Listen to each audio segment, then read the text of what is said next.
What's happening? We back in the building. This is episode 179. Want to fix that real quick. Appreciate y'all for unwatching and rewatching for me to fix the title.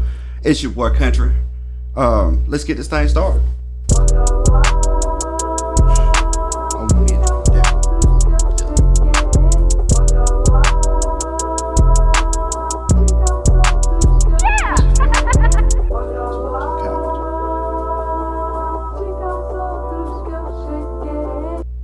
What's happening? It's your boy Country coming live from the South. Got something to say. This is episode 179. We back in the building. DJ Big Dream, baby. We in here. Yeah. It's the heavily orchestrated, never do. The Dirty 30 representative, man. I say that for that fuck. Go ahead, dog. Yeah. Hey, man, I think he the villain tonight, bro. I mean, you look like you and your villain there. Like you are, bro. You look like you got bombs planted at City Hall, and Batman is taped up in like some back room. He might be. Like you ready to give your cast to the city and tell them He might be. that if they don't release all the inmates at Arkham. Nah, I just want to be light skinned Dream for the night. Light skinned Dream. Yeah. You come, bro. You hit the gym. Bro. You look like you hit gym today. I'm losing a little bit. Okay. Ain't safe, bro. Don't be Dream. That shit's bad. Man, you start making people want to punch you for no reason. Man, so it's been an eventful week, bro. Yeah. It's been a real eventful week. They set it off at the beginning of the year, bro. A lot of stuff has happened. Already. Like within 10 days, and actually it was like within 4 days. Yeah. A lot of stuff has happened. Like Cat Williams just like, man, I'm coming in and set fire to it. All of it. I know everybody seen the club say. Dude, I was trying to, like normally, this is my normal routine. Something that big, I normally try to ignore it and like watch it the day of the podcast so it's fresh. Yeah. That's my normal routine. Bro, I got probably 30 clips sent to my phone, like to my text message. I'm like, yo, if you think I hadn't seen this. Right. I done seen it probably way too many times. Way too many times at this point. When y'all sent it to y'all, it was live. Yeah, well, see, I understood why you sent it to me. No, I'm saying, no, I watched it as when it was still saying premiere. It was like 15, 20,000 live watching us with me. I was on that live crew. Well, when we at work, we have work to do. Okay. They gotta do what I'm saying. Yeah, it still had premiere. It still had premiere at the bottom when I saw it. You got it in it. And I don't know. I made the work. I got my coffee. I went to pull up my screens, and I pull up YouTube every time, and then it said premiere, seeing Cat Williams. I don't know. I just always cut some on to listen while I'm getting everything open, and it. I mean, out the gate. Immediately. And I was like, wait a minute, this nigga is angry for a little man. And now I ain't opened another screen yet. Mouth wide open. Oh yeah, let me go and send that to them right now. This finna get uglier. Y'all got that? Why some of y'all about 9, 10 o'clock in the morning? Oh, super early. It was super early. And I was like, man, I don't dream on normally, like, not this early. I mean, if I talk to Dream early in the morning, normally a phone call. He normally call me early. But like, he's sending messages in the group chat that he never checked. Mind you, this is our podcast work-related group chat that he never participates in. Ever. And I get a message from us. He woke up and chose violence. That's what I put on Facebook. I sent y'all a message first. Then I put on Facebook and said, bro, Cat woke up and chose violence this morning. Y'all gotta go wipe this shake. If I couldn't even share it to the look, you know how you put it in the bottom so people can see it too. You couldn't share it yet. After they finished, they let me share it to my little group on my page, and then people can watch it too. I'm like, this nigga chose violence out the gate. Ooh, bro. Let me give you the introduction. Shannon gave him a real introduction. Yeah. Hey, everybody, I want to introduce y'all to Club Shay Shay, where, you know, I try to give y'all the best guests, so forth, so on. And today we got I'm going to shorten it. We got the best comedian, this, that, and that, and so forth and so on. So, Introducing Cat Williams. Nigga said, the introduction was fire, and you didn't lack on mine. You always do a good job. He said, well, thank you. Well, you know, I like to sip on this yak first and let y'all see how I feel. They didn't lie. It's smooth, but not bad. Man, let me tell you about this bull, man. I'm a these niggas. I'm like, wait a minute. Right, for 30, I want to say 34 minutes straight before Shannon got to say one word. The first thing he said, first off, let me tell you why I'm here. And why I chose to be here. Because I don't like talking in places. And then he went crazy. He went crazy. So the thing is, bro, what's crazy about it is that I watched the whole thing. And then I got mixed opinions. You watched the whole 2.5 hours? 3. It ain't quite 3. You didn't watch it all? It's 2 hours 47 minutes. You didn't watch it all? Yes. Oh. I watched it all live. I never cut it out. Yeah, so I watched the whole thing. Yeah, Right? me too. And a lot of people were sending me the clips and stuff. And the funny thing about clips, it was all his hot takes, bro. Yeah. If you watch the interview, bro talking about something. Like, he ain't just, like, first off, Cat Williams is a brilliant dude that been homeless since he was 8 years old, which is... It was not 8. 13. Which is wild, but you know. What was some, man, let's hit some of the points on it, man. So where you staying at? Do you stand with Cat or you against? You with or against? I hadn't watched the whole thing. I probably watched about an hour 15 of it. Mm-hmm. I don't think he crazy.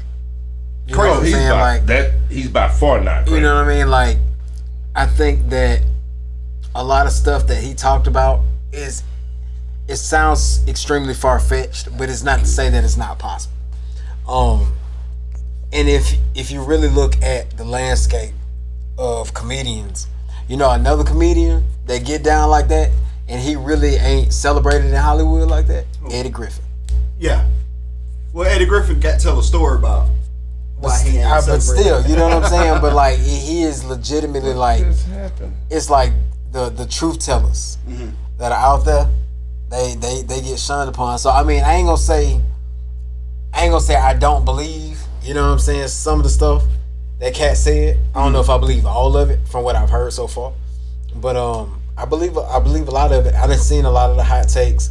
I done seen some of the responses from some people like in Steve Harvey camp that was like, you know, Cat ain't lying about that. Like, that's kind of the truth. Right. So, I mean, it is what it is. Talk about the Cedric the Entertainer joke, and when you go back and watch it, you can see that it's been polished, but the premise is there. It's the joke. Yeah, The premise is there. So yeah, it's just been, and like you said, it's just been polished. right. It's just been polished. That's the only difference. He just flipped it and made it different. You know what I mean? But it's the same joke.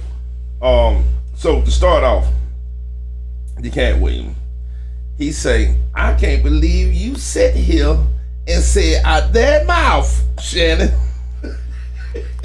that, which is your homeboy, man, so hard to listen. You know what I'm saying? Hard to listen because Rick Smiley from Alabama. We from Alabama. You feel me? The South got something to say. Facts. So it was hard to listen to destroy Ricky Smiley.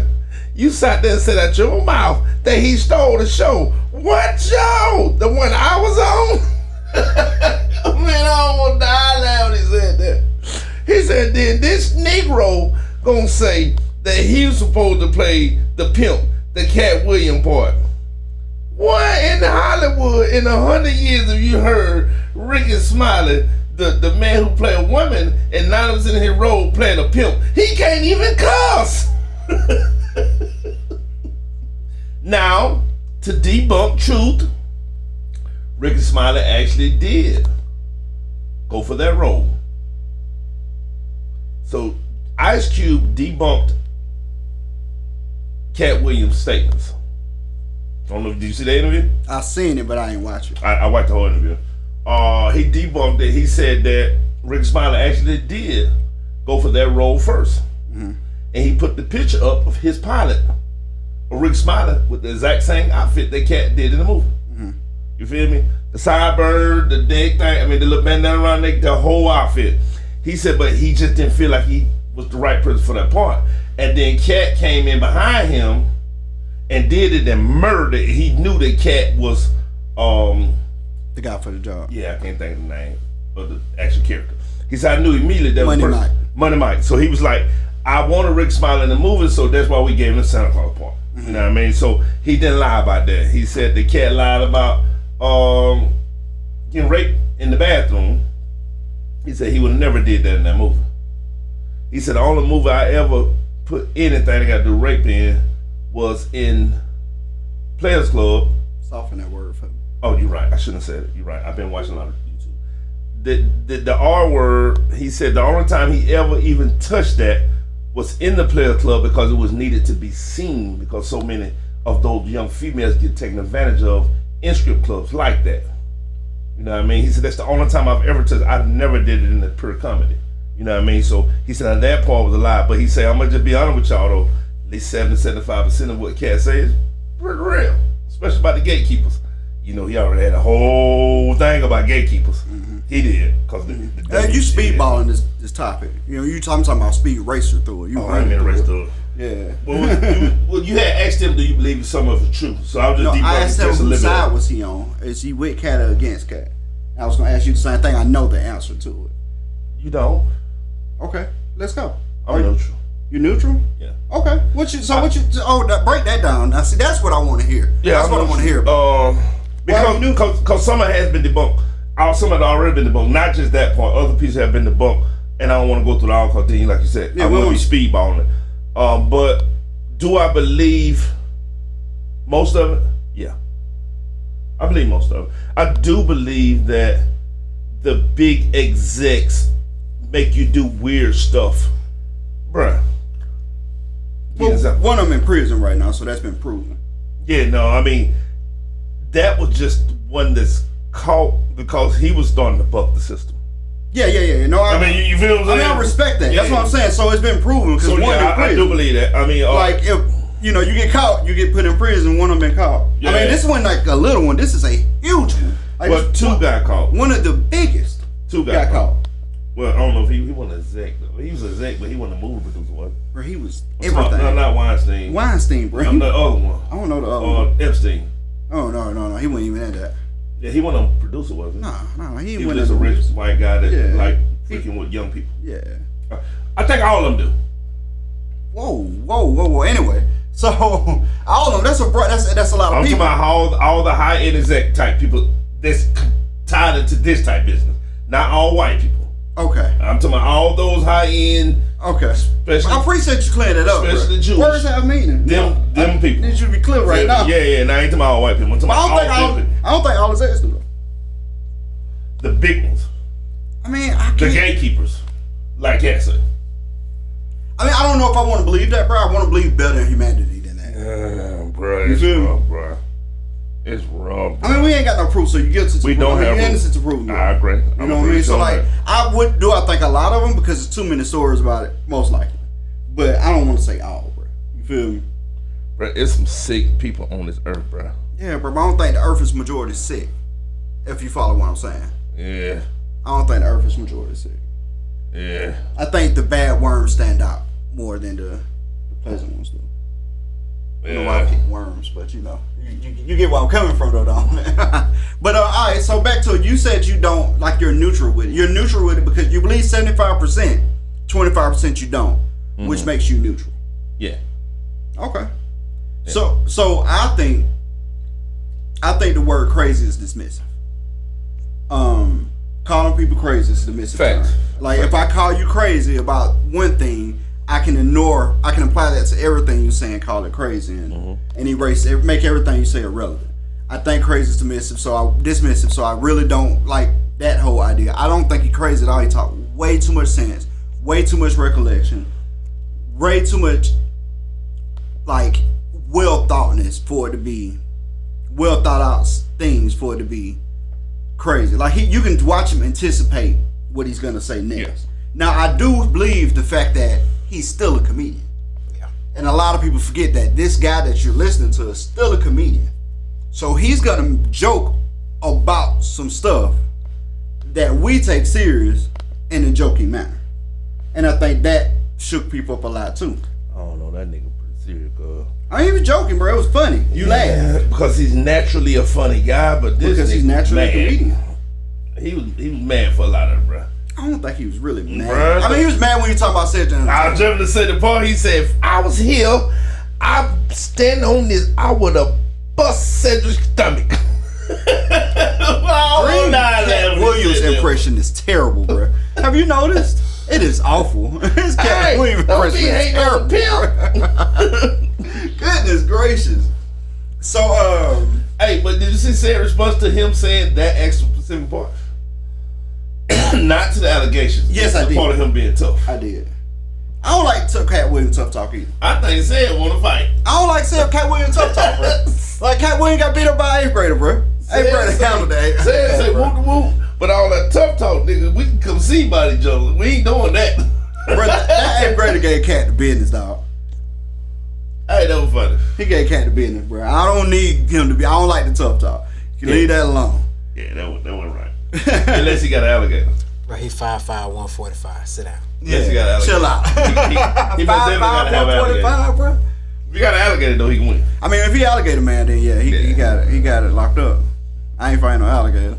Man, I've had some on the tip of my tongue. He was Let's start down the list. Ricky Smiley.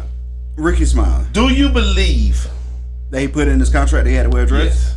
Man, if the way he lined it up sounds believable, but I don't believe that he would have put it. I don't believe they would have allowed him to put it in his contract for that role. And that's why I say 75%. That's why I said the way I said. It's some things he said in there. Also, he said he could run a 4-1.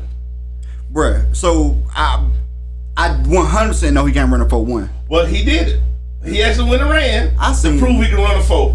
But he ran a 4.59. And now mind you, he looked fast. He is fast for an older nigga now. And he's short and lightweight. He should be pretty fast. Yeah. I wasn't surprised that he was fast, but I knew for a fact he ain't running a 4-1. Whereas Tyreek Hill don't run a 4-1, bro. No. He run a 4.23. So I know you ain't faster than Tyreek Hill. On earth. Right. I don't know if he can't. I don't know if Bo can run. Yeah, there you go. You got, mind you, that's in the 40. Bo they actually slower in the 40. Oh, okay. Right. Bo can't beat Justin Gatlin in the 40. I don't know who Justin Gatlin is. Buck do. He from Pensacola. Yeah. He beat him every time in the 40. He actually ran with one of my really, really good friends, CC. Yeah, he'll beat him every time in the 40. You know what I mean? But once that 40 stretch, he gonna run him down with long legs. They won't say the fattest man in the world can't run a 4-1. Oh, well, there you go. Bro. Gatlin is an Olympian. Oh, yeah. I didn't know that. Yeah. He's a silver medalist all the time because he always second to Usain Bolt. Yep. His whole career. So back on the topic, them little things. Bro, the big one that got me, so that one caught a lot of people. I mean, I heard it, but I ain't, whatever. Everybody lie about how fast it is, right? Yeah. It didn't really hit me that hard. The one that got me is this dude said he read 3,000 books a year from 8 years old to 13 years. You know how many books you gotta read to read 3,000 books a year? He didn't say how long they were. He did not say how long they were, bro. And let me just be real with you. He said they were all nonfiction. Which means that it could have been a self-help book that was 20 pages. Okay. And you could read 20 of them a day. And not do nothing else? That's 250 if you ate, books. What else you got to do? At 8, think about you 8, besides mission work. Oh, yeah, he 250 books a year. No, he said he read 3,000 books a year. Oh, a year. Yeah, that's 8.25, like 8.26. That's 250 books a month. My bad. That's the math I did wrong. It's 250 books a month. Yeah. All right, now so divide 250 by 30. 31. That's 8. The number y'all looking for is 8. That's my point. That's what it requires. He can read 8 20-page books a day. And I've been doing a lot of work on books. Non-fiction book should be. I got it wrote down on my stats. It got to be. It's a certain amount. It got to be to actually be fit in that criteria. You feel what I'm saying? And it ain't short. You know, it ain't short. You know what I mean? But he said non-fiction book. I won't even hold him to that. They could be short books, bro. But where you gonna find that many 20-page books at? Like, bro, I feel like at that point you just read pamphlets. Well, when he was homeless in He's Florida. a missionary. When he was homeless in Florida. Come on, cuz. He used to go to the library for 8 hours a day when he was homeless because he had $2,000 or $2,500 in his pocket, and he hopped on an 18-wheeler and went all the way to Miami and was in the library for 8 hours a day, and then stealing car radios and making $2,000 a day so he could live. Ironically, that's close to really what happened. He said it in the interview. Yeah, he literally lived across the street from the library in the park, so he did go to the library every day. And I can believe that because of where he stayed at. Or you think he did. You believe from what he said. Yeah. But still reading that many books a day, I don't believe that. Yeah, that's tough, bro. You know what I mean? I'm sorry. I can go through a book as fast as any human. Call me a lie. You're a whole lot, bro. Me? Yeah. Bro, I can go through a book fast as any human. And retain it? Yeah. Bro, you out your mind, bro. Bro, you done seen me do it multiple occasions, not just once. I've seen you read a book really fast, bro, but not like you said any human, bro. Well, when I say that, I'm talking about I don't mean speed readers. I'm talking about any regular human. I don't mean like the fastest reader. I mean, I doubt it, bro. I'm just talking about when I lock onto a book, I doubt it, Dream. Locked. I doubt it, Dream. That's what I can read a full nonfiction biography in probably 3-4 Dream, days. I know you feel like you super dope, and I think you super dope. Talking about me. I think you super dope too. I'm just comparing myself to humans. But I'm telling you, I know somebody personally. Oh, I don't doubt that. I ain't say I was the fastest reader. You missed the point then. You said it's any human, right? I said I can read a full book as fast as any human. Any normal human. Yeah, normal human. I ain't talking about like nobody who just read every day. I know a normal human. Oh, okay, not somebody that read every day. Yeah, no, I ain't talking about that. I'm just saying that if you give me a good book. What was the point of the statement? Yeah, so I'm saying you give me a good book. How big was Will? Will was a big book. How big? Do you remember how big it was? I don't remember how big. Why would I remember that off the top of my head? I mean, I'd be magical, bro. I would be the Rain Man if I knew how big Will was off top of my noggin, but I don't. I mean, I did Will in like 3 days. You didn't read Will. And then I did Green Light. You didn't read Green Light. So I mean, I can go through some stuff pretty quick, bro. Hey, bro, I'm about to put Dream on. I read. He didn't read now one of them books. Since you want to say that, I read Rich Dad Poor Dad in not even full 2 days. I can believe you read that. You feel me? Not even a full 2 days, because I couldn't put it down. I can believe you read that. I still got hard copy now. Yeah, I got a lot of hard copy now. I read a lot of books, but I still don't think I can do 8 books a day. Well, I know I can't do 8 books. You damn sure can't listen to 8 books a day. That either. You ain't got that much time. You remember how many hours it was? I do. Now that I do remember. Will was 14 hours. Yeah. Well, you can't listen to that a day. If you put it on double time. No, you can do 14 hours a day. Niggas 24 of them. First off, why? I'm just saying. I'm using math now. I mean, bro, but like, how realistic is that?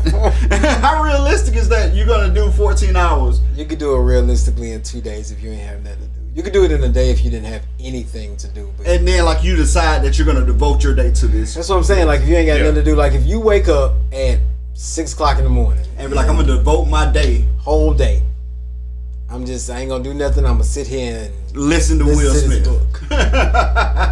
And you sit there. I'm gonna be in Willtopia for 14 hours. Bro, I'm gonna tell you what would truly happen about that whole Will AQ, like, bro, about halfway through, it's gonna be real hard to know what's going on, to care what's going on, yeah, bro. Your brain gonna be fried. You're gonna be hungry. You got to pee. On father, Ricky Smiley is who he murdered first. You gotta top him. And then the second big victim on that list was Steve Harvey. Oh my Jesus. Bro, he don't like Steve Harvey at all. And so I went down a rabbit hole to try to find out why he don't like Steve. Mm-hmm. And it goes back way farther. It goes back to the 90s. And then in 2009, I don't know if y'all knew this or not. Hey, y'all really gotta get this man some work to do. You think I just sit there and want to do nothing? Bro, you got to, because after you watched this interview, you went. Oh, no, not the same day. Research, deep dive. Bro, it's been a whole week. It's been almost a week, bro. How Cat and Steve Harvey, life was rough. Bro, in 2009, like Steve Harvey was doing a comic show. I don't know where it was at. I don't know why. Well, that's not before. That's not before. What? 2009. No. I know. I said start before that. Oh, okay. But 2009 is a key moment in their beef. Okay. They was on the ticket together for some reason. In Detroit? I don't remember what it was. I just seen the actual live thing. I actually seen that tonight at the gym. Oh, and Steve Hartman had to bring Cat Williams out. Ooh, his whole show was Steve Hartman. He rolled Steve from the time he walked on stage to the time he walked off stage, and Steve was behind him. He talked about that on Club Shay Shay. Really? It was the Cat versus Steve Harvey show. Bro, it was in Detroit. Smoked Steve. Like, bro, I seen the clip from it where he was like, I don't know why Steve came out here and spent all this time on That's it. Yep, that's the one. But he should have been talking about me. He should have been talking about me because I'm finna tie his ass up, and he commenced to tear his ass up. But that was a versus setup. It was Steve Harvey versus Cat Williams. That was the headline of the show. I didn't know that. Which is a weird, Why would you want to do that with Cat? I mean, why would you book? I mean, I would book it if I could book it. I mean, I would book. Bro, I'll book a lot of people if I could book it. But that's just like, if I had like a lot of money, I wouldn't book Steve versus Cat. Bro, literally, it's only two people I would put versus Cat. And I want to see it. Kevin Hart. He can talk sort of about, but Kevin can go. And bro, a lot of people, I was listening, I heard somebody else today talk about that they don't even put Kevin in that same area. That's a lie. Kevin is more of a movie superstar, rock star kind of deal. Lie. One thing for sure about Kevin Hart, he's one of the best roasters in the game. And he one of the funniest dudes. I don't know if I ain't ready to put him there. Man, Kevin is hilarious. Dude. He's funny, but I don't think he that funny. He's my favorite. He your favorite? Comedian out right now. And been for several years. Over Dave? Oh, no, not over Dave. Okay, so I just want to point out. But I'm biased to Dave. As in comedic joking, he's my favorite. But he's not my favorite person. Dave is my favorite comedian of all times. Okay. You know, I'm biased. We had that whole conversation last week. I just wanted to make sure you said you called me your favorite. You clean that up. Yeah, Dave is my favorite of all time. Don't you know I listen to you? I mean, Dave is bigger than anybody to me. Remember when I earlier told you he ain't been listening to me? I just want him to not believe. But funny, on stage funny, I think Kevin Hart is funniest. Even though we can't. Me. But roasting, man, he gotta come with it. We can't. And the other person is Eddie Griffin. I would love to see him, Eddie Griffin. I don't want to see him go at it. I don't want to see it, but Eddie can go with it. Eddie can go with it. Eddie can go now. Eddie talk that talk. He talk that talk. He ain't my favorite guy. He ain't my favorite guy either. I'm just talking about with roasting and being able to go back with whoever somebody come back with him with. Eddie can go now. Eddie Griffin good at that. I would love to see it. Did you see Mike Epps? He made a post. He said, I'm gonna just say something like Cat just so he can say something back to me because he got all these niggas hot right now. I need some attention, Cat. I think it spoke volumes how fast people responded. Like, people responded so fast. I think that says a lot in itself. Well, Steve still ain't responded. Steve ain't gonna respond. He actually responded by not responding. Yeah, he the only one that. His response was, "You don't have to address your haters 100." And then somebody said, "Ain't that addressing your haters?" I mean, bro, that was all response. No matter what they say about Steve, bro, Steve is way bigger than all that. Steve, I ain't never liked Steve. And nothing he did. Steve way bigger than all that. No matter what you say about him, this man got 4,000 TV shows, all of them on air. He got Family Feud. He good with me. Yeah, Family Feud go hard. Steve is the old nigga Nick Cannon. But I mean, he had a movie. He was the daddy in Drumline. Mm-hmm. Killed that role too. I liked him in Drumline. But I mean, if I'm Steve Harvey, I'm not responding. Why? Cat said it's 3,000 roles a year in Hollywood. It ain't damn one of them. 30,000 roles a year in Hollywood. It ain't damn one of them asking for bald head, potato head, country bucket, hopper. He roast Steve Harvey, bro. He don't like Steve with a passion. You feel me? But I went back and and watch Steve Harvey. Shay. No, Steve. No, not that one. I watched it. I had already watched that one anyway. I watched Steve. I watched Sid, and I watched a lot of Shay stuff for some reason. I follow him. Well, bro, you ain't you got nothing else to do. I went back and watched Steve Harvey do the joke. I found something else too. Blow your mind. But I went back and watched Steve Harvey when he stole the joke.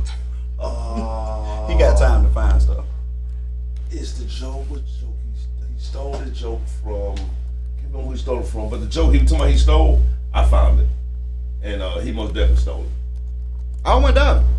So first off, let's not act like that's not a normal thing in the comedy world. In the comedy world, people still joke all the time, especially if you know of them coming on the chilling circuit. They will 100% come get your joke, go out, like you said, put the polish on it, refine it, and then add it to their set. And then it is what it is. You can come out and say that somebody stole your joke, so forth, so on, but you can't do that when you're a fresh comic. And when the big nigga do it first, people believe it's there. Yep, and you can't do it when you're a fresh comic because then you may end up not being able to go perform at the Comedy Store or the Laugh Factory or you know what I'm saying? You probably can't. You'll get you'll get blackballed out of them places. Mm-hmm. So I mean, it's not an uncommon thing. It's just. And I think they all did it. Not just Steve. I just said all of them. I ain't got none on Cat. I ain't said find none on Cat. I mean, I just gonna say you like to use words that encumbers everybody. Like everybody that was on the Kings of Comedy did, and it blew my mind. I don't know to find that everybody did, even Bernie. Like I said, I don't know. I'm just saying. Oh, you saying all of King of Comedy? Mm-hmm. Like you gotta be more precise, bro. You say they all did it, and I'm thinking all comedians. I was like, I don't know. Yeah, man. It was the Cat Williams interview now is at about 35 million. Yeah. In 5 days. Crazy. It's like one of the biggest internet viral interviews. I think it's third now. Joe Rogan got one at 54. Yeah. But it took 4 years to get to 54. Oh, well. He had 34 in 5 days. Yeah. And then there's another one that got 48. I can't remember what Joe Rogan. I can't remember who he said where it came from. She dropped down all the numbers. He's number 3 right now and climbing fast. I think it's the biggest one in black media for sure. I think it is too. Because the one before that was they showed another list that had like Breakfast Club. Breakfast Club got a bunch of them. Yeah. 2 Tekashi 6ix9ine ones. One with Birdman. What about the Ye at the they took it down. Yeah, they had to take it down. They had to take it down. Mm-hmm. That would have did it. Yeah. That would have did it. They had to take it down. Sure did. But I don't know if y'all know this or not, but Cat Williams did not interview since then. I didn't. Yeah, he did. Scarface. Oh, really? Not Scarface, Willie D.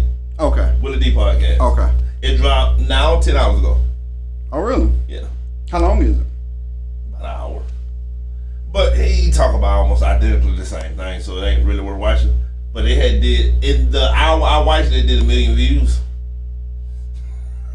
So my point is that they're gonna probably take some from Shay now. Mm-hmm. You feel what I'm saying? But yeah, he did another one already with Scarface. Mm-hmm. You know what I mean? And Scarface, he did one thing new on there though. I didn't know him and I ain't gonna say Yo Boy, but Scarface. Not Scarface. He said Scarface. Willie D.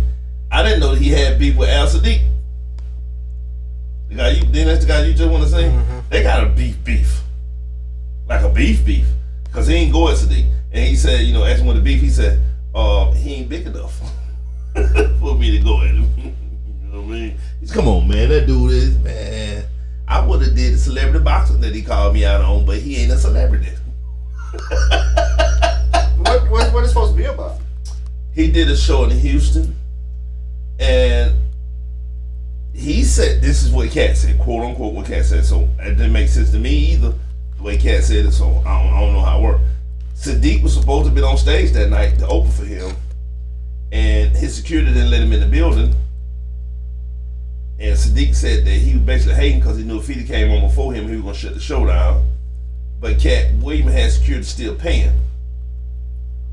So I don't know, it's all weird. Yeah, that's exactly what Cat said. I ain't make that up. Sadiq came in to do a show, security, he said the security locked on, wouldn't let him in the building. But security came out and paid him and told him to leave. So he went home and went immediately live to say the Cat was hating on him because if he went on stage in Houston, he'd shut the show down and the Cat wouldn't have been able to close it. Well, we don't believe that. But all right. That's what Sadiq said. You know what I'm saying? I mean, but Sadiq like that. How you pronounce his name? The proper. It's Al Sadiq. It's Ali Sadiq. Ali Sadiq. That's it. Yeah. I ain't never heard of that until today when I watched the Willie D interview. He actually dope. But see, he from Houston. He funny. So he from Texas, and you know Willie D from Texas. So that's why Willie D was kind of trying to. He said, "What if I call him right now? You know what I'm saying? Anyway, we can sell it now." Cat was like, I don't think it's big enough for me to talk to. Get in and talk to him. You know what I'm saying? I mean, I like bro, dope. He so. But I don't know if you stop. I'm gonna be having a show. You know the thing about it, bro, is that he got a whole different brand of comedy. He does. You know what I'm saying? Sadiq's not really a stand-up comic. He's more of like most of the time. He do, but he is he a callback comic. Like he a callback comedian. Mm-hmm. So he tells stories, like, and he's just a random story. So like how we talking right now, he'll say something, and then he'll go 14, 15, almost 20 minutes, and when he get to the end of the story, it'll revert back. But he calls it, so it'll be like an initial callback, then it'd be like a checkpoint, then it'd be another checkpoint, then another checkpoint that bounce back to this one, then they hit that checkpoint, bounce back to this one. He go all the way to the end, and take you back all the way back. Oh no, he don't. And he got, and he hit, a lot of folks good enough. He hit you with about 4 to 6 of those over the course of about an hour and a half, and that's his show. I might go check him out. I seen the short version, I didn't like it. It's no, he don't. He good. So if he can do that though, yeah, he did good. Time just like you did too. Yeah, I know. Well, not just like you know, but he did. I seen him do his. I seen him on that podcast where he talked about his life, but I never watched the whole stand. He was I didn't stay to meet him, but you could tell like when you go. I go to comedy shows. I try to pretty regularly, and a lot of the comedy shows that I have been to with these comedians that have had specials, or you see them on social media, they normally kind of have like a hype man or like a DJ and, you know, the introductory type part. Bro, when I tell you this was like Nicky D. Marks introduced him. They had a DJ, but it was really just like a turntable set up on the side with a playlist playing. That was just kind of some smooth R&B. And like she introduced him and the dude like played a song and he just walked out. And he grabbed the mic and did the thing, and he was like, "Hey man, appreciate y'all. Y'all mind if I have a seat?" He sat down and he went straight into his act. It wasn't no like, "Hey Mobile, how y'all doing? Blah blah blah blah blah." No, he was like, "Y'all mind if I have a seat?" All right. He sat down. He was like, "I got a story to tell." That was the name of the show. I got a story to tell. So it was like, "I got a story to tell. Can I tell y'all this story?" And it reminded me of something that you would see on like a Netflix special. You know what I'm saying? It's one of them type of old school. I say old school. They like y'all now, but like them Comedy Central stand up type joints that, you know what I'm saying, that you used to turn on, or like even with Dave Chappelle, the new show that he got when he was talking about when he did Killing Them Softly. It's them small theater looking type arenas, not the auditoriums that we see a lot of these concert films do now. You know what I mean? It was real personal, and I think that's what made his show really, really good.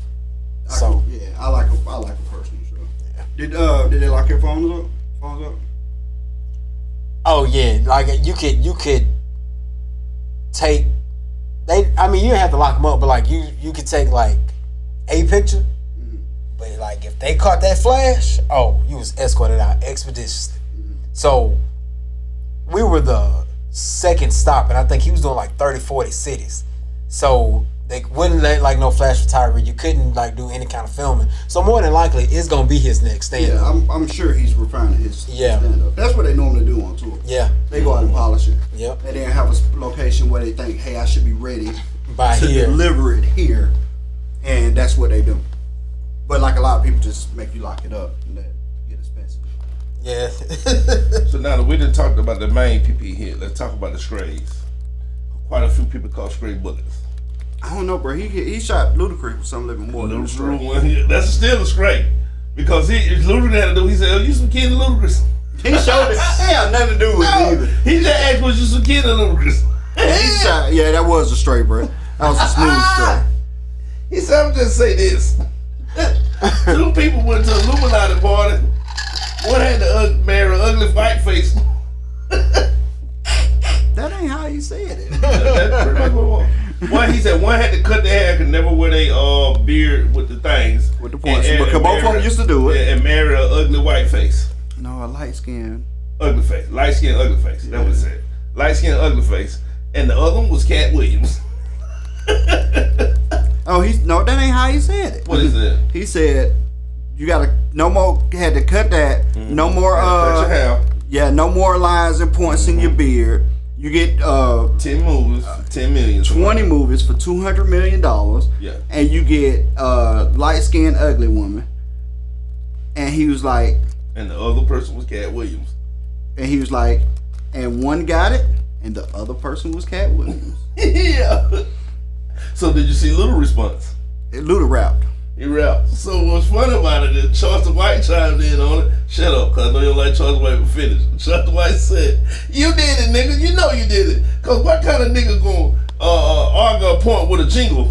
I don't want to die laughing. He said, "Nigga, you supposed to cuss them out." And said, "Nigga, I ain't gay. I ain't do this. I ain't do that. You come back and sing to the nigga." Oh, that was so funny to me. The bars were hard though. I wonder what's the N-word count for this episode. That's high. I'm sure. Look that. Oh yeah, bro. You done said it like I got 2 more images. 40 times in like a sentence. So yeah, Luda called one. Earthquake called a black string, which was debunked. Also, who? Earthquake. What did he say about Earthquake? He said Earthquake ain't a movie because the nigga can't read. Well, he said Negro. He said Earthquake can't read, so that's why he can't read scripts because he can't read. He's illiterate. But what's the daddy name for Friday? John Witherspoon. No. The other daddy. Daddy. DC Curry. DC Curry debunked that. He said Earthquake helped him write a lot of comment. So ain't no way he can not read if he helped me write. You know what I mean? He said, so that ain't true. You know what I mean? He said, Earthquake ain't made it, Earthquake ain't no movie because the Earthquake ain't no movies. Bro, how you have time to watch all this stuff? Hey man, look man, don't hate me, bro. Hate the game. I'm just trying to figure out what is going on. What's the name again? DC Curry. DC Curry, he got his own podcast. I can't think of the name of it right now. Pretty funny too, but he's a funny dude, realistically. You know what I mean? But he debunked that too. And he also know 2 of Cat writers. Even though Cat say write all his own jokes. He named them and all. He said, man, you might want to chill before he come at you. DC said, I don't care. I'm too old to care. And he is old now. Mm-hmm. I mean, he's pretty old. But yeah, he got a podcast that's pretty decent as well. Who else called Stray? Puff Daddy called Stray. For no reason at all. He said, you just got better tell Puff Daddy no. Bro, that was hilarious. Diddy like to party. That was hilarious, know how to tell him no. You gotta know how to tell him no. That was hilarious, man. Who else called Stray? I know Little did it. Earthquake. He shouted out all the young comedians. Yeah, he had nothing bad to say about nobody. He like all the young comedians. There's a couple other people called Strays though. Why they cancel Matt Rife? Cause like they asked Shannon Sharp asked the question, and then he was like, "But he canceled, so I guess he don't matter." And then he gave a chance to respond. I think it was a grape situation where he made a joke about a grape. Oh, wait, he done that for a long time. Yeah, I want to say it was in his stand-up. I watched 90% of it too, but I was dozing off. It's probably the one that was on. He his did a special. Stand-up. Yeah, he did a special, which I didn't like. I didn't either. He is so much better at improv.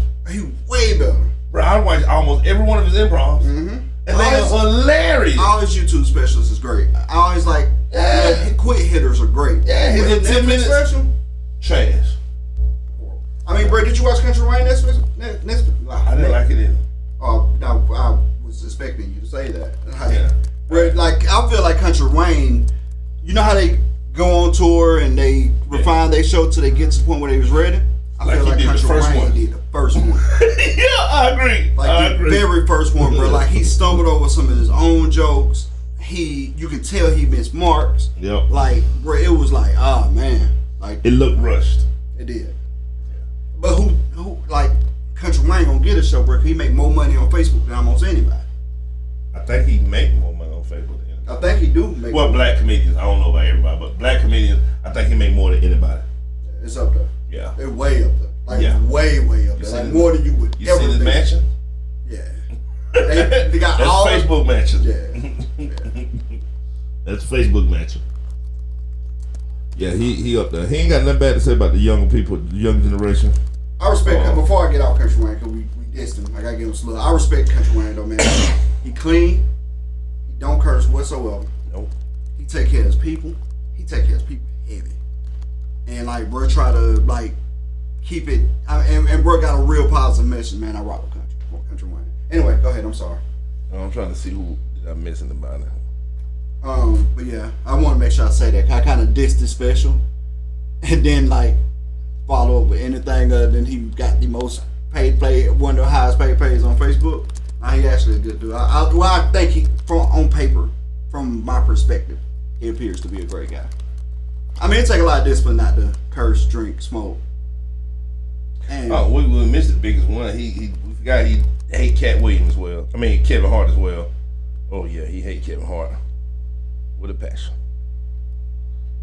And people missed the point where he said, "Name me one comedy show that Kevin Hart sold out and people standing in line to go to the Kevin Hart show."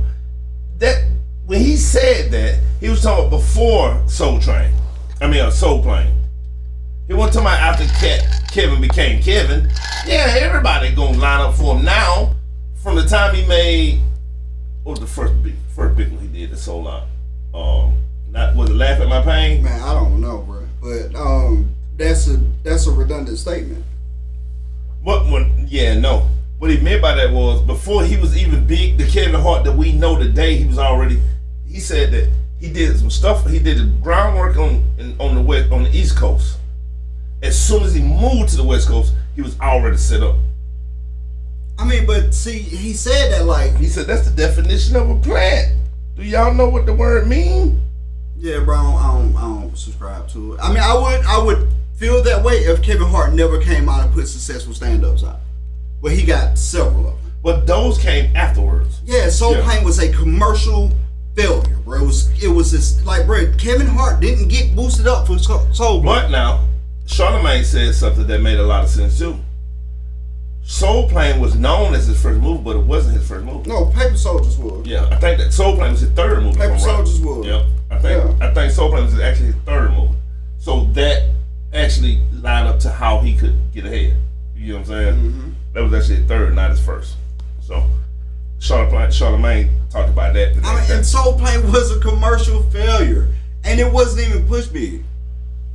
It was a commercial failure, wasn't push big, and he took a hit for that movie. He rebuilt his career into a stand-up career because mind you, Kevin Hart didn't become Kevin Hart till his stand-up took off. Yes. After his stand-up took off, that's when he got Real Husbands of Hollywood. That's when he got all the other stuff to go along with it. He didn't, like, you try to make it sound like he was just giving. Kevin Hart worked hard from our perspective, always. Now, mind you, do I think that the industry latch on to people that's marketable? Absolutely. The Rock is not a great actor. Why you say that? Because he's not. Bro. Who have you ever heard anybody was like, I'm going to put Rock in the top 5 best actors? Hold on. So, this is completely a non-serious statement, what I'm about to say. Have you seen The Real with the comedian talking about The Rock? I don't know. So, there was this comedian, he was talking about, his wife was like, The Rock is not a great actor. And you know what he said to her? Look at what you just called him. The Rock. The Rock is not his name. That is true. His name is Dwayne. That is true. The Rock is his character. That is true. You want to talk about a man not being... For me, you want to talk about... He said you want to talk about a man not being a great actor. This is a man that had to go out in front of up to 60,000 people in his underwear and entertain these people for 30, 40 minutes, and then he had to get on the mic and run a monologue for 15 to 20 minutes afterwards. And you trying to tell me that The Rock a character that you call him is not a great actor. Get the fuck out of here. I like that. I'm a Rock fan. But he ain't top 5. No, he ain't nobody. But he is the same person in every movie. That's right. That's what I was gonna say. He hasn't had an extensive role to test his ability. I agree. You know what I mean? But I don't know. I enjoy everything he touched. Oh no, he made great movies because he in great movies. But he played the same character in like 9 of them. Yeah, I agree. I guarantee he you. He showed his range. If you put him in a bad movie, he ain't gonna make it great. Yeah, I ain't never seen his range. Yeah, that's what I'm saying. He's a big time guy. So he get big time roles. He have like, bro, I loved him in Red Notice. But I promise you, he wasn't my favorite character in Red Notice. No. I liked him in all the movies he got with Kevin Hart. Guess who ain't my favorite movie in none of those movies? I lie.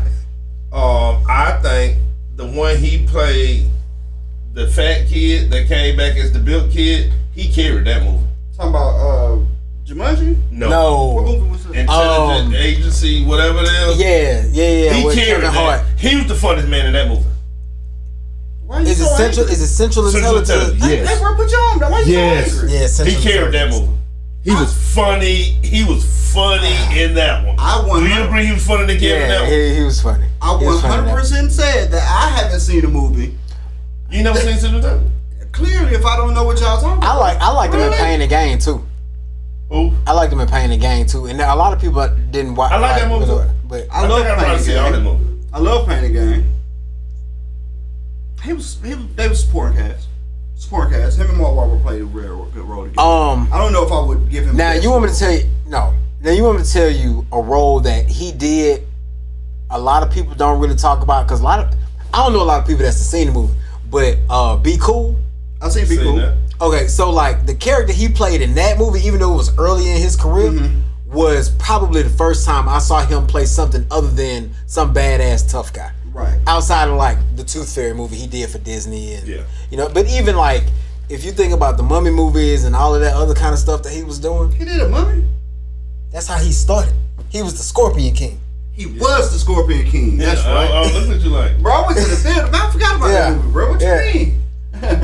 But like, now he just like the Kevin Hart joke. Thanks for calling T-Mobile. He just big for no reason, bro. The Rock is bigger than The Rock is twice the size he was when he was actually wrestling full time, which is insane to even think about.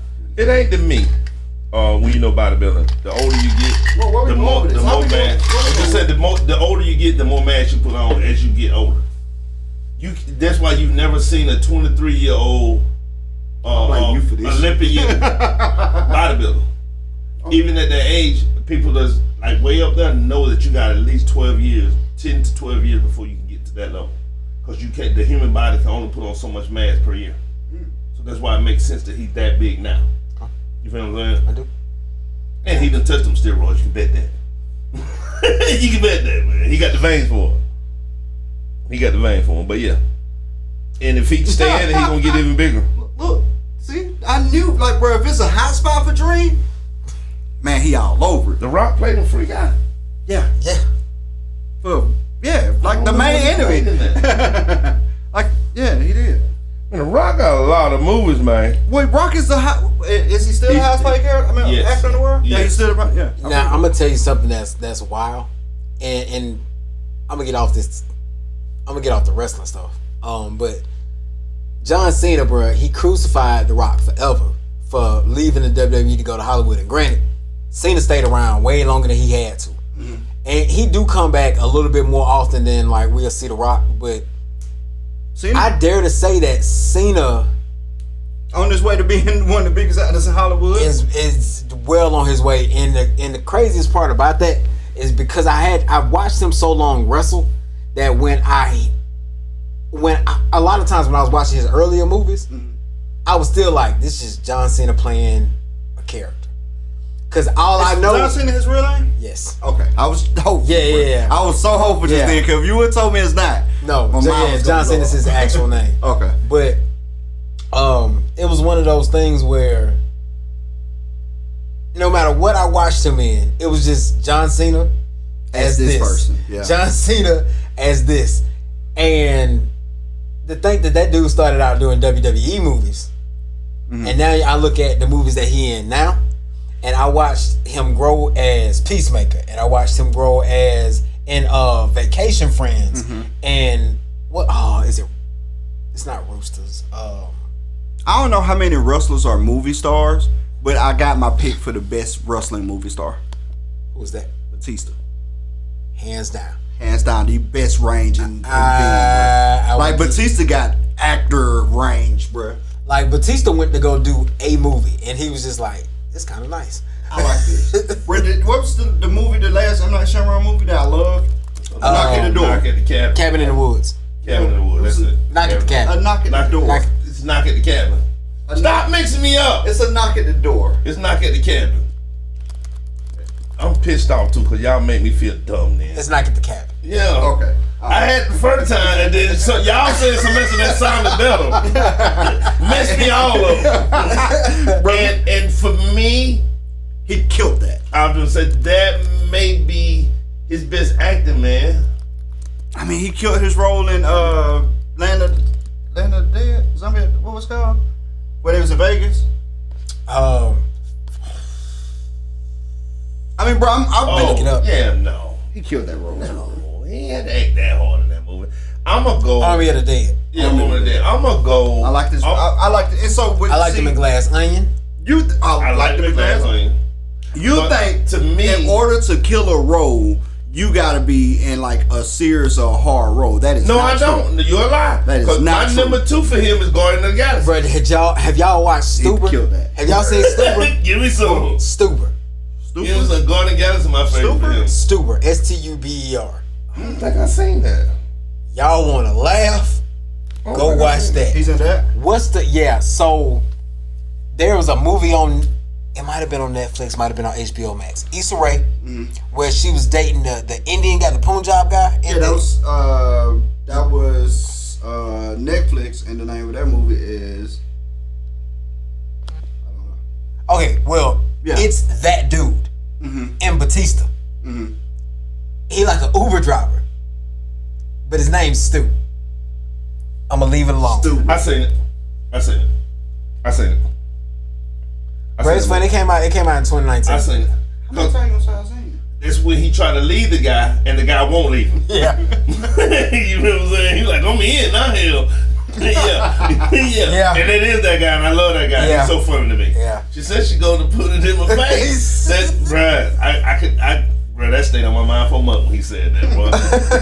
A Middle Eastern dude saying some country stuff, bro, that was classic. You know what I mean? But yeah, I did see that. It didn't ring when you first said it, but yeah, that was a good movie too. I watch too much TV. Bro, you got all the time on the planet for some reason. I don't understand. I know you got a full-time job. Like, you got a little bit more than a full-time job. You got like a 50-hour-a-week job. But somehow, I never hear him talk about work. And only hear him talk about YouTube. Bro, you know, since we talk about movies, you know what the cheapest movie ever made was in the States? What? Robert Rodriguez had a film called El Mariachi. It came out in 1993. They had a budget of $7,000. It holds the Guinness World Record for being the lowest budget film to gross $1 million at the movies. Oh, that's insane. Bro, that's return on investment right there. I'm trying to get in some of that. We was talking about movies before the show started. I guess we had enough of Cat. I had enough of Cat. You got more Cat? No, we leave Cat alone. Yeah, we gotta leave Cat alone, man. Cat in the Hat. Bro, he said Disney sent him a cease and desist. Now that I do believe.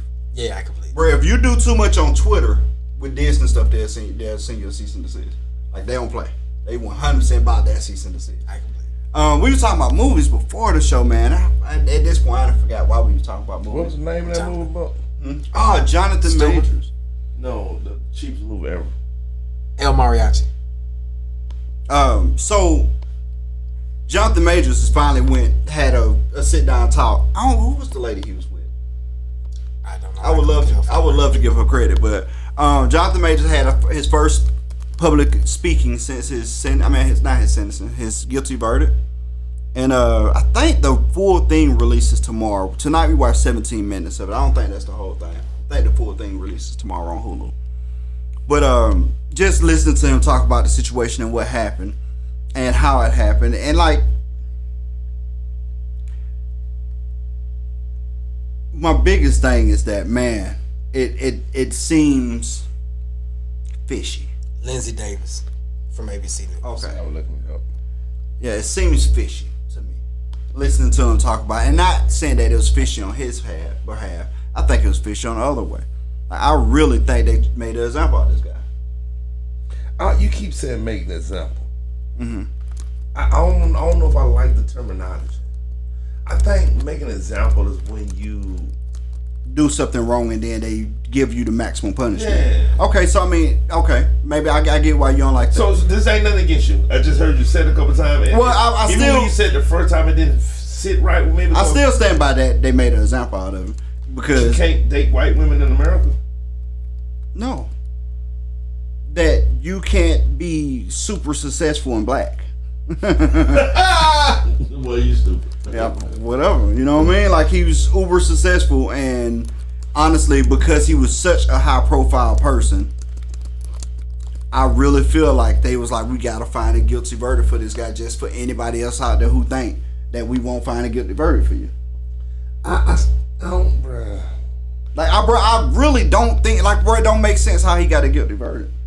Oh no, I agree with you on that. 100% done wrong. I genuinely feel like the legal system let down this man to the 100th power. You think the legal system let him down, or did they intentionally make an example out of him? Because it feels intentional, bro. I do feel like it's intentional. I don't want to say make an example because example two. Because you automatically assume that it means he's guilty. The nigga that trying to do right. I mean, I can't say that either. I don't know him, but I can say I don't feel like he deserved a guilty verdict for what they gave him a guilty verdict for. Well, not that he don't deserve. He didn't deserve a guilty verdict for. Well, I can't say that for sure because they can't say that for sure because we wasn't in the car. Okay, well then, if they can't say it for sure, that is what the legal system is for. The legal system counts that as innocent. There you go. If they can't prove beyond a reasonable doubt. That's right. So Right? Yeah. So, like I said, back to my original statement, me and Dream do this all the time. You do. Where we go back and forth saying the same thing. He just don't like the way I say it, and I don't care about how he say it. I'm done. Anyway, continue. What was she saying? I didn't do as big a deep dive on it as Kevin's because Kevin's naturally make you want to see what else. It don't make me want to see what else. So I didn't do as deep a dive on Major as I did, and it was so touching to me that it was hard for me to even watch. I mean, this boy has been tortured, man. That interview was teeth gritting. I mean, watching this guy, like I said, I watched about 6-7 minutes of it, and I had to go smoke a cigar to watch the rest of it. It was that horrible. It was bad to watch, man. And I just don't think, and he's an actor, true enough, he's an actor. I don't think he was acting in that interview. I mean, it's hard to act when you lose a lot. You know what I'm saying? Bro, that was rough, man. He lost a lot. Yeah. It could potentially lose more. For sure. You know what I mean? If Black America media don't pick this brother up by his bootstrap, it happened. I don't think he deserved anything he got. I think he just Cat Williams me, bro. I think he Saturday the Entertainer me, and I'm Cat Williams. I think that just happened in real time. Continue. What that mean? Continue. What that mean? I feel like you just stole my punchline. But all right. I don't know what I said. I forget fast now. I'll be 45 in a few days. Keep going. But I mean, that's just it, man. It was hard watching that, man, and the whole thing play out. And for some weird reason, I knew they were gonna find him guilty. I kind of had that feeling too. You know what The I mean? way they was presenting evidence, Yeah. they were presented the evidence. So mind you, when the court released evidence, you get it get released to the public as well, right? So I started noticing that the evidence was coming out. Now mind you, I started feeling like, oh man, he good. After the running videotape came out, Yeah. oh, he good. The public responded the same way. Now mind you, every time something got released, Twitter responds, and the public responds a certain way. Where do you not know the very next day they released those text messages? But they ain't released them like they released the Running video. The Running video was released like regular old TMZ. The text message, People Magazine. Framed a different way. Framed a completely different way. With articles around it saying that this is a controlling nature. This is like giving other context word to it. And sure enough, Twitter, you see the mood change. I even mine did. I was like, man, that was kind of rough to read. You know, like no matter how you slice it, was kind of rough to read. Now, mind you, we all human. We all been in situations where we probably said something that we were like, that was kind of stupid. You know what I mean? But like the way it was framed, it was totally different. I feel like they moved the narrative as they went, and at that point, that's when I knew. I was like, oh yeah, he finna get him a guilty verdict. That's old white media. They know how to move narratives. Even when I personally didn't think nothing he said was that egregious. I just don't. I mean, I feel like everything he said was legitimate. You can't raise a grown person. No, you can't. But if you are an ultra successful person, you can at least try to tell the people in your circle how I need you to act if you're gonna be in my circle, because if not, you can blow me up. I mean, he literally was doing that. You feel me? So I ain't seen nothing bad in it. I don't think I seen bad was done was you asked a white lady to be a powerful black woman. You know what I mean? That was kind of crazy. You know, I mean, you know, if you wanted a powerful black woman, you probably should have went and got you a powerful black woman. You get what I'm saying? You know, that don't think I seen him see dumb. You know what I mean? They've been flaming him for reusing that. The interview, bro. Like, he should have known better not to use that. Don't do that. Like, bro, you can't call your ex-white girlfriend, ask her to be. You're supposed to be my Coretta. My Coretta Scott King, and then be like, she my Coretta Scott King. Like, you can't do that. Like, you can't have, like, don't do that.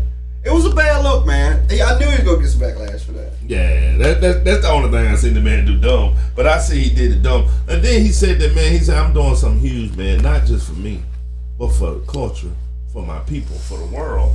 And that was strong for me, man. That was heavy. It gotta be. You know why?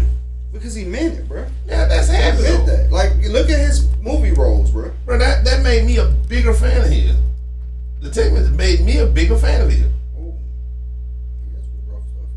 See, I might have missed some stuff. You maybe some stuff I didn't see.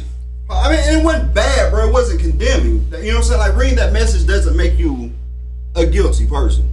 But, like, you find out during that interview that they didn't allow his injuries to be. Yeah, his injuries was dismissed from court. Yeah, but hers admissible. Well, but hers was used to condemn him. Yeah. How is that even possible? Craziness, man. I mean, you can beat me up and I can get found guilty for trying to stop you from beating me?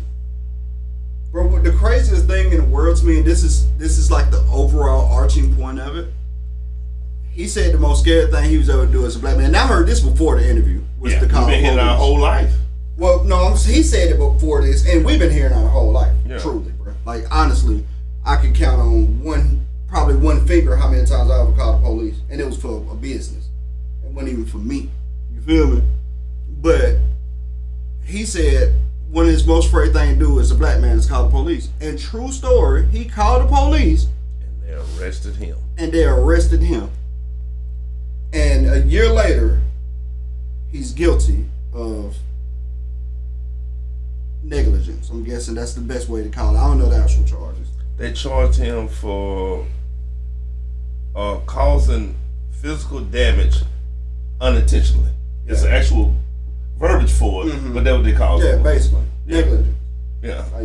So, I mean, this goes so far back, man, of the same, we hear these same things over and over again, and people still act like it ain't real. It ain't a real thing. Man, Richard Pryor talk about that. In the 70s. I mean, bro, go back further than that. When he said he got into it with his old lady and she tried to leave and he went to shoot the car. He said, I started to call the police and then I thought about it. He's still here. Yeah. I mean, think about that now. No. This in the 70s, Richard Pryor was talking about how he was scared to call the police. Bro, it's been before that, though. Yeah, I know that. It's been forever.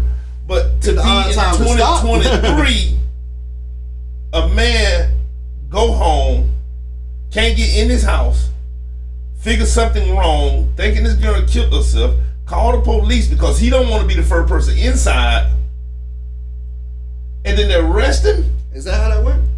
Yeah. Oh, I didn't know. Yeah. He couldn't get inside his house. He tried to get in when nobody answered the door, but he knew she was inside, so he called the police as a safety check. They went in the house first. They found her on the floor. That's where they got camera pictures of her. The police picked her off the floor in the closet. He was there on the phone. I mean, he was there while they was. Yeah, what they doing? And then after they get off the floor, they arrest him. I ain't never seen a brother in my life beat a girl up and call the police to check her. Yeah, that'd be insane. I mean, just think about that for a minute. That would be insane. After I beat you up, I'm gonna go get a sandwich and then call the police when I get back to make sure I ain't kill you. Yeah, that'd be insane. There's no logic to that. That'd be insane. And then they twist them narratives up. The one where I could be wrong on this one, so don't quote me on this one. But the part where he was like, please don't quote Dream on anything that he ever this says. part, don't quote me on this one. Because the part, the text message about her going to get checked. We fact check him more than anybody. We had this conversation already. That's why I don't know exactly what context didn't fill in. The text where he was like, if you go to the hospital, there's no way they're gonna think I didn't hit you. Well, he don't say it like that. Or there's no way they're gonna think that I didn't do something. And then she said, ain't no way I'm gonna tell the truth if I do go to the hospital. He said there's no way they don't start an investigation. Yeah. And she was like, well, you know I want to be with you, so why would I do that? Now, mind you, the response is more condemning than what he says. True. What he says isn't that it doesn't give you any kind of thing. The response is very condemning.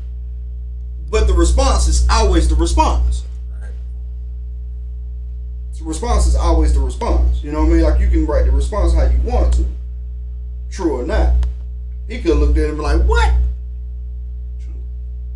And but it's condemning. Either way, man, it's tough to see that happen to bruh. Cause literally, so I do this thing where like, cause Denzel and Will and all that, man, Morgan Freeman is in, what I just watched? Probably watched The Lioness on Prime. Fire. Didn't even know it was gonna be fire, super fire. But Morgan Freeman in it, bro. Morgan Freeman is extra on. But Denzel Washington, Will Smith, Samuel L. Jackson, like all the movie stars when we was growing up is old, bro. Like they're fading out. So like I was looking at like who's gonna be the movie stars that move going forward. Black movie stars, right? You got your John David Washingtons, you got your Michael B. Jordan, you got your Lakeith Stanfields, you got your Jonathan Majors. The brightest two are Daniel, how you pronounce his name? Daniel Kaluuya. And then there's one more. John Boyega? Boyega. Yeah, John Boyega. That's like the six. What is he playing again? John Boyega? Yeah. Tyrone. Okay. They call him Tyrone. He was in the Star Wars movie. Yeah, I know what you're talking about. I just had to put the name with the face. Yeah. So you got, that's like the, and forgive me if I'm leaving somebody out. But that's like the prime male black actors in the game right now. On that list, the best two is Jonathan Majors and Lakeith Stanfield. The absolute best two. Lakeith Stanfield got his own lane though. Lakeith Stanfield is going to be more than Denzel. He's going to play. For some reason, I don't think they're going to let him. I don't think so either. I think to me, he one of my favorite actors with all of them. But I don't think they're going to let him. I think the Jonathan Majors and the Denzel Washington boy. Michael. Yeah, so I think them gonna be the David two. David whatever. David Washington. John David Washington. John David Washington. Yeah. John David Washington. I think them were gonna be the bigger two. So John David Washington is already the front runner for any Christopher Nolan film action star. He's got that spot, which has put him in a great spot. And he plugged, man. I mean, his last name Washington. He's not nowhere near a good actor as Jonathan Majors or. You don't think so? No, not even close. Not even close. I don't think we've seen that boy potential yet. I mean, and mind you, I ain't say he ain't got the potential, but right now he just ain't even close to the skill level. He ain't had to work as hard as little Jonathan Majors. I mean, he had to work pretty hard though. Had to work pretty hard. I don't imagine. I mean, he was a football star. Played for USC. Like he went to the NFL for a very short period of time. Isn't that what's son? Yeah. Like he wasn't an actor. He did not want to be an actor. He went to the NFL. I think he tore his knee up. I did not know that. And he was an athlete. Yeah, he was a super athlete. Like NFL level athlete. I didn't know that. So he didn't get into acting until after the fact. That's impressive. So he a little behind on what these guys doing who been acting their whole life. Lakeith is in a world of his own. But he played for Morehouse and he signed with the St. Louis Rams as an undrafted free agent in 2006. Man, I had the schools all wrong in it. That makes sense. His dad went to HBC too. Yeah, I had the schools all wrong. I thought he went to USC. Yeah. Morehouse. Shout out to HBCU. I had that all wrong. Anyway, so is that the same one? Ain't that the same one that the dad went to? I don't know. They say he played for NFL Europe in the off season in 2007. And he played for the UFL. And then he started acting. Impressive story either way. You know what I mean? But I think Lakeith Stanfield is probably the best actor on that list by a long shot. He's not gonna get he not gonna get action roles. I don't foresee him getting action roles, right? He's a method actor, so he could go crazy. I mean, he's already crazy. He can go crazier. So I still ain't seen the last movie though. I want to see it, and every time which one? The one with the AI. Oh, the curator. Yeah, I still ain't had a chance to see it. Yeah, I've just seen it twice now. Is it good? Mm-hmm. Like amazing good, or just good? Just good. I felt that. Yeah, just good. I just ain't heard enough buzz about it to be amazing. Yeah. I'm still gonna watch it. Oh no, it's worth a watch. It's just good though. It's not amazing good. I did get to see Oppenheimer though. Oppenheimer. What you think? It was good. It was super good. It was actually. And they like them roles was fire. It's scary. Oh, you think that's scary? Yeah. It's scary. So, bro, I'll never forget this, bro. I wrote a post, this was back in 2000. I think I told so many people this, they tired of hearing the story. I wrote a post on Facebook, and it said, "Now I am become death, destroyer of world." This was 2014. Now, this is back when I ain't have a lot going on, and I had time to randomly research stuff. And I did, like, the whole deep dive into, like, that era, nuclear fission, how it worked, bro. I know it down to, like, which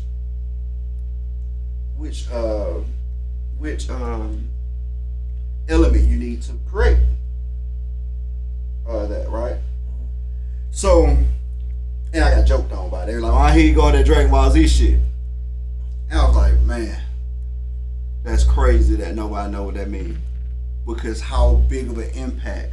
That changed the directional flow of time by a mile. Bro, this happened a long time ago, bro. Very long time ago. You know how far ahead that is now? Oh, yeah. Oh, very well aware. That's very well aware. That's scary. It should be. When I said it was scary. Bro, I was watching The Lioness, Special Ops, The Lioness, bro. If you haven't watched it, you should watch it. It is super fire. Super fire. I don't know if I've seen that. It's on Amazon Prime. But starring Zoe, what's her name? I can't never pronounce it. Zoe Saldana. Oh my God, bro. That show was so fire. And it's super short too, because they like 35, 40-minute episode. Oh, the episode? Yeah. So I ain't seen it yet, then. Super fire. Like 100% watch it. Then you're going to be waiting for the next season like me. It dropped in July.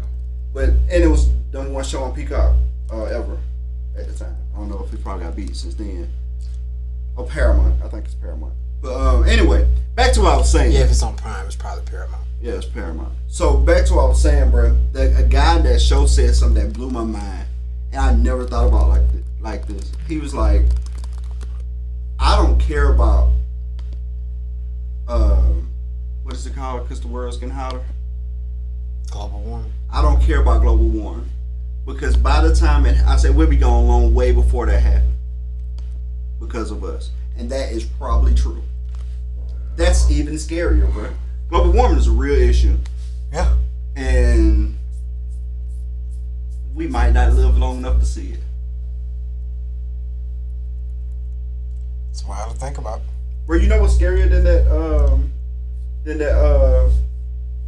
than the bomb?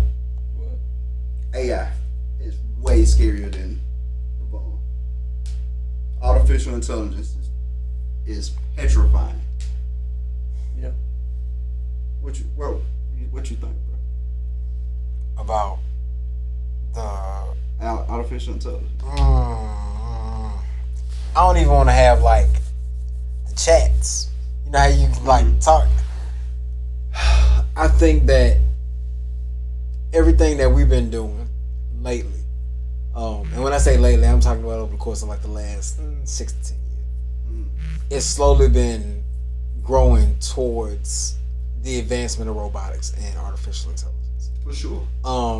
Artificial intelligence can do way more than we give it credit for. Mm-hmm. And I think that they are trying to distract us by showing us simple things AI can do, like, you know, creating photos or artwork. But I mean, even with that being said, you look at the pictures that people are reproducing with AI, and people thinking it's real, like the LeBron James in the pink dress. Mm-hmm. You got a whole hot button topic here that's going on for days about a photo that ain't even real. It don't even exist. You know, that photo does not exist in any real time or space on film, camera, digital, whatever. You know what I mean? So, bro, AI scary. Super scary. And that's small level application. That's what I'm saying. Like, that's small level application. That was enough to distract the American people for a couple of days. That's all it was. I watched a little small segment, I think, on Joe Rogan. And the guy said that they gave this AI program some data to see if it could cipher through it. And by the time they woke up the next morning, it was 1,000,000 times smarter. Not that it went through the little data they gave it. It used that data to find the next data, to find the next data. So 1,000,000 times smarter overnight.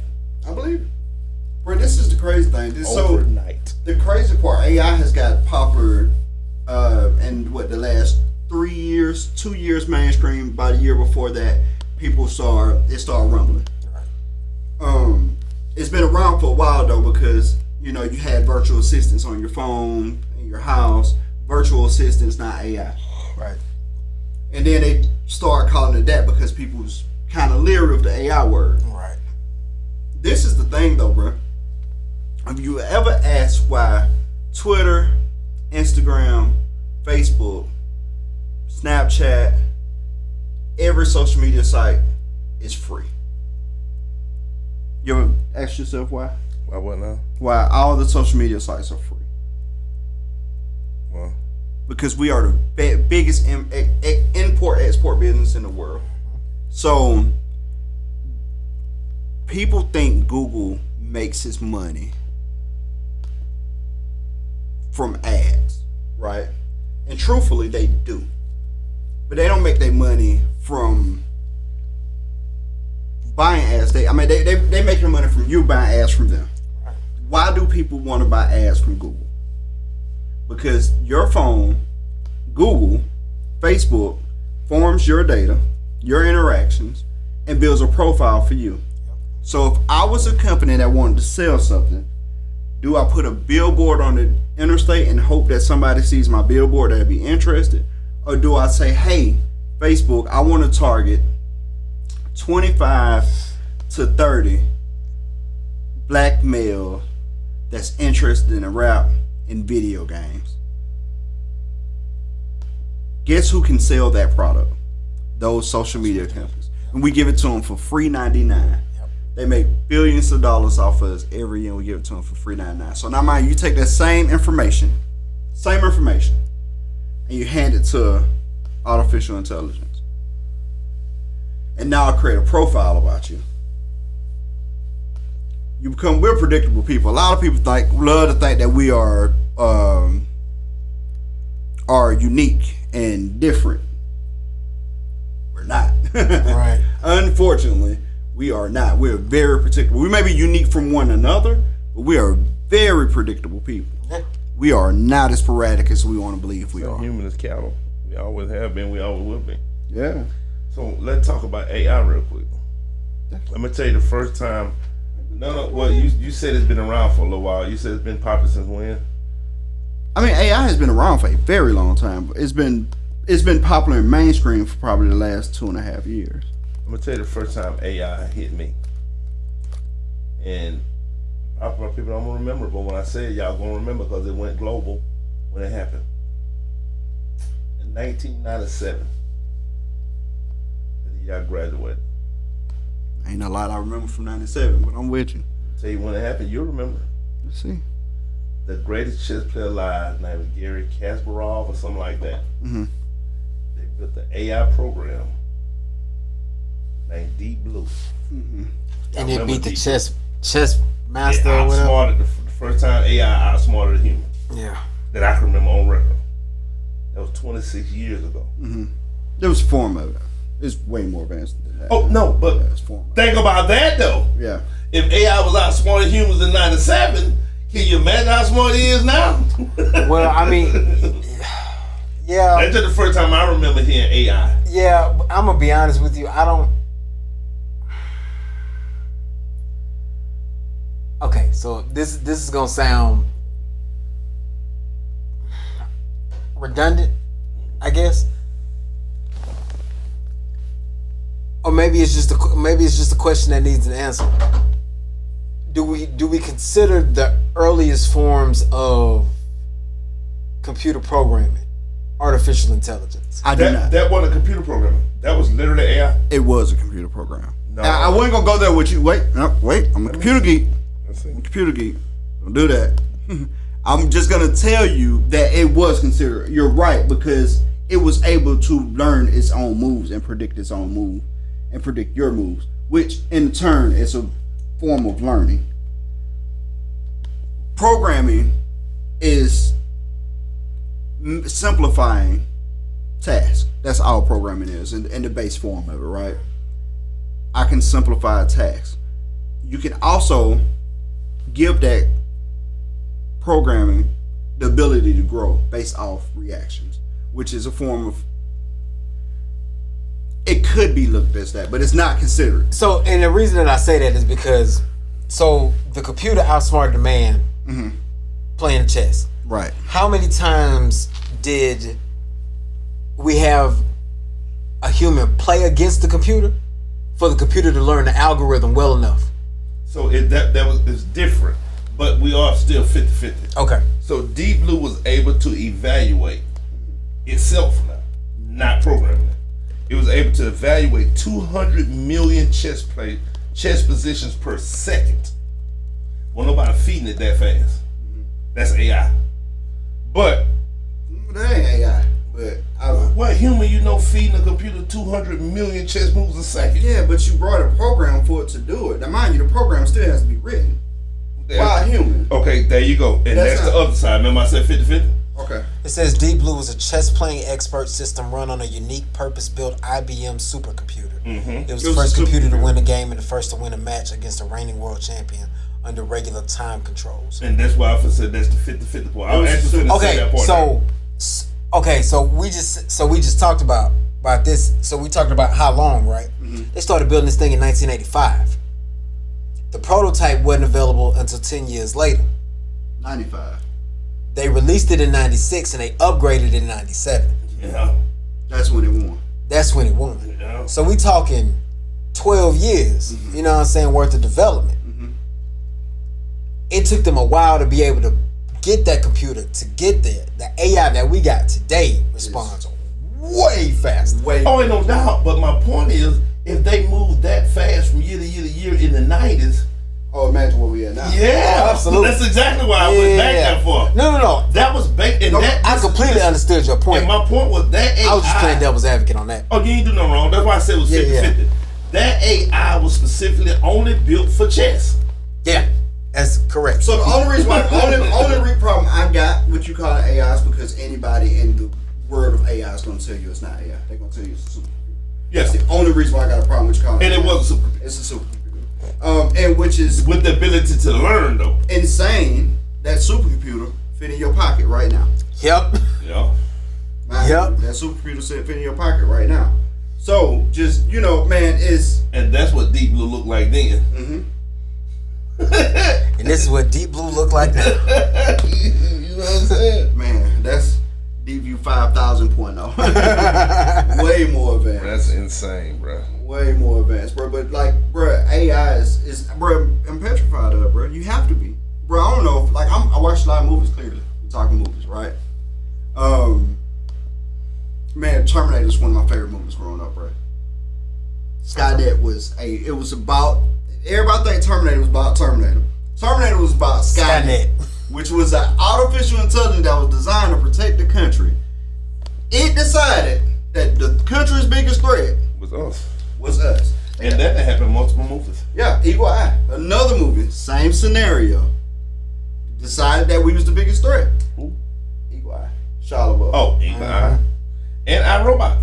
iRobot. Yep. Exactly. One thing for sure. Well, you do know the Earth's biggest enemy. Really us. Yeah, for sure. We the one cutting all the trees down. Yeah. We really. I saw this meme the other day. It was like, only in America do we cut down trees to put up a sign of a kid hugging a tree. What? And it's legit. And it was this huge oak tree that they had cut down off a highway and put billboards up. And one of them was a billboard of a kid talking about save the forest, hugging a tree. That's funny. The biggest movie that bothered me in the sense of what you're saying, bro, it was Samuel Jackson said it in the movie. I can't remember what the name of the movie was. I'm sick of these snakes on this mother plane. That movie. Shut up. The movie when he said that you got to realize what's going on. Earth is the host and we are the virus. Parasite. And either or, he said virus, specifically said virus. Oh, I've heard And he something said, like that before. and he said, and this is true to medical terminology, either the virus killed the host or the host will have to kill the virus. You know what I'm saying? And we're most definitely the virus to Earth. I heard something similar to that as we The were one League of Parasite. Scoring, or no, not League of Scoring. It's don't give it's me- the movie where they did it through the phone. Where the phone made everybody go crazy, start killing each other. Oh, you talking about Gentleman? Well, that was a gentleman movie then. Kingsman. Kingsman, yeah. It was that movie when he said that. That is like Bruh, that bothered me, bro, That when he is said one that, of 'cause I my knew it was real. favorite scenes. And then he said this in the movie. You know why I don't remember nothing he said in that movie? Why? Because they gave him a list, bro, and it bothered me. If something else he said in that movie though, that bothered me. Because it made all the sense in the world. He said we keep trying to fix global warming when we can't. It ain't the smog, it ain't the pollution. It's too many humans on Earth. He said you take a room and cut the air conditioner up, and I'm paraphrasing now. You cut the air conditioner up to 60, put 3 people in there, freeze. But if you fill that room up with humans, you can't turn the thermostat up enough. Well, that is so real. He said the human body is a battery, and we got too many on Earth. That ain't real, but Bruh, how can you say that? You ain't a scientist, you ain't a physicist, you ain't a chemist. But it make a lot of sense. If 30 more people come in this room, we'll start sweating from sitting here. Just sitting here. Nobody got to move or do nothing. I think we had this conversation before, bro. I don't think so. I think we have. I had this conversation with somebody, but look up the amount of the land we use on the U.S. Oh, it's small. Well, not just the U.S. We use quite a bit more U.S. than they use in China. Well, that's what I'm saying. Look at the land. Well, it's a bunch of China that's uninhabitable. Yeah, I know. It ain't much of the U.S. that's uninhabitable. I agree. Yeah. So We use like 70 to 80% here, but they only no, use like we don't. I think so. No, you can look it up. Of the United States, you said we use more or less? Way less. Of the United States? Yes, way less. No. Insane amount. Talking about that's inhabitable or just not used? No, not used. I'm not talking. No, most of the United States is inhabitable. Yeah, It's just okay. small parts of the desert that you can't use. Okay. The question is, how much do we actually use? I don't know the answer to that. Oh, it's low. It's a super low number. 47%. It's actually lower than that. No, the actual numbers from this. No, that's from a while ago.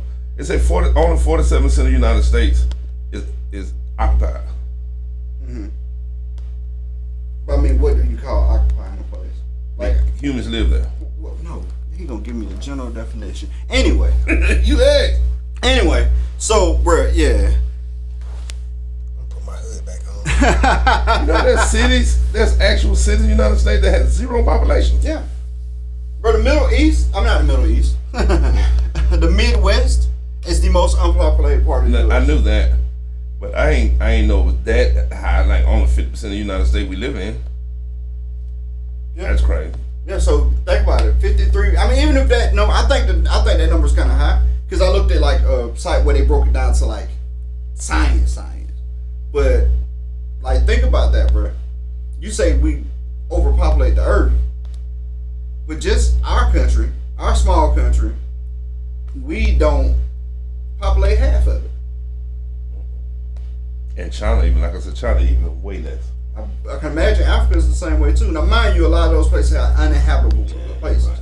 where it's too hot, Africa huge. too hot or too cold. You could fit most of the world in Africa. For sure. For sure. Africa is huge. I think they said the distance from the U.S. to Australia is the same. It's less. It takes less time to get from U.S. to Australia. I think from coast to coast. Than it take to get across coast to coast Africa, if I'm not mistaken. I think that's the one I had seen recently, which is a very long way. Yeah, I don't know. I don't know if I would. Maybe like it was something like that. So if we talking coast to coast from the U.S. to Australia, I don't know if I would see that coast to coast in Africa. I can see it from top to bottom though. I'm gonna find it. Because I just seen it and I didn't save it. I thought it was a cool thing I read and then I moved on. Well, we talked about this on the party, I forgot. But you could put the United States and Africa like 4 times. The whole United States. Yeah. They had a thing where you can put like 27 countries. Okay, yeah, see, I've seen that. I've seen that before, yeah. I can see y'all that website. I know the website for that. Okay. Yeah, it is monstrous. So we was talking about AI, bro. And I know y'all don't know this, but I want to talk conspiracies tonight. Okay. And we're running out of time, so we finna speedball through a couple things. Okay.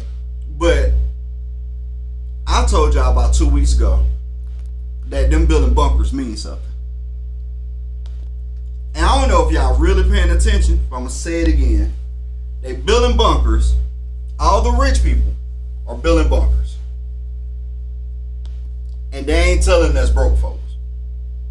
And I understand that some of y'all may not feel like y'all broke. But if you ain't got bunker money, you broke. You broke. So, they building bunkers, and next thing you know in Miami. In Miami, some weird going on. Bro, I don't know if I ever seen that many police cars in one spot. At the mall. At the mall. But bro, he had to get the new J's. At the mall. And it just happened, like, I'm like, am I the only person to see this? Because it ain't on the news, ain't nobody talking about it. Oh, it went viral. Well, you know what's crazy? It went social media viral. It really did go viral, bro. Like, it was on there enough to see it. Yeah. But it was never like every time. It was the same day that the Epstein list was supposed to drop. Which is ain't that ironic? Yeah, everybody. That's why everybody was like, wait, so the Epstein list dropped or it's supposed to drop, and now every cop in Miami is at the mall. This feel like a distraction. Yeah. So that's why when y'all sent the other video, and I was like, because all I seen was the cops. Mm-hmm. But then you can actually see something in this video. It's like, wait a minute. Bro, it's so. I've never seen that many. As big as the front of the mall. I've never seen that many cops in one spot. Me either. I would have been freaked out if I was in Miami. Even if it wasn't. You know what was going on though? What? Everybody else was getting robbed because every single cop. Oh, they were like, oh, this is time right now. Let's go get it. Bro, I started working on my gun supply. I might not can build a bunker, but I can shoot everything that try to stop me from making one.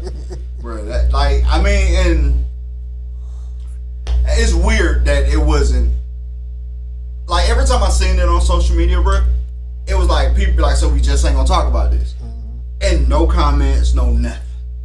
Like, nothing. Now, mind you, I ain't one to comment either. So, I'm part of the problem. But I was just so blowed how nobody was paying attention to it. I just seen it like a day or so. Whenever I sent it to the group, I seen it for the first time. I'm was like, it Saturday? wait a minute, what is this? I was like, so ain't nobody gonna talk about this. I put it on my Facebook too. Cause I ain't never heard of it. Anybody talk to you about it on Facebook? Anybody said nothing to me. Only person that ever said something when I sent it to the group, and then y'all said something. Cause we looked at it the same way you did. Was that the first time y'all seen it? No, I seen it when like the day it was going on. See, I ain't never heard of it till that day. That's why I'm like, am I over on this? Everybody I seen talking about it, like, hey yo, so nobody gonna talk about what's going on in Miami. Like everybody I seen talking about it was the same way. Like, yo, nobody gonna talk about what's going on. Like y'all ain't gonna clarify. Like, bro, the news report was like 3 seconds in super vague. And I was like, yo. So nobody, like no police chief came out and was like, nothing. So it happened 4 days ago. It's 4 days ago, Saturday? Yeah. 4 days ago. And ain't nobody want to talk about it. I wonder if you can find it on Twitter. Like still. You know what I'm saying? I can that's why I first heard about it. I can imagine it's still there, bro. If you start taking it offline too much, then people really start asking questions. But if you ignore it and give people other stuff to talk about, bro, I really think that we gotta pay attention to the stuff they make us pay attention to. Like, pay attention when they try to make us pay attention to stuff. Look elsewhere. Every time they say look over here, look elsewhere. Y'all just don't feel like they showing us anything that we need to care about. But anyway, man, we didn't eclipse our time here. Y'all got any closing thoughts? DJ Big Dream. Hey man, if it don't look right, shoot it. All right.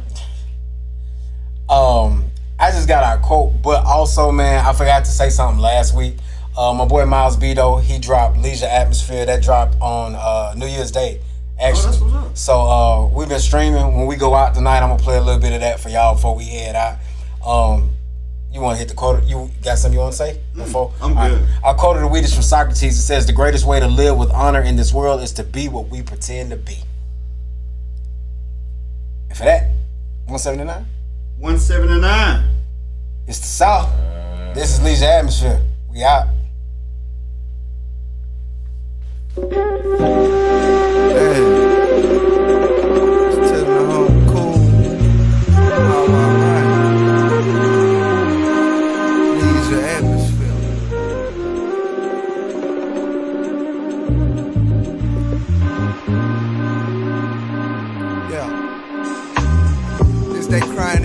Out the glass dish, through a vaporizer, I pass it.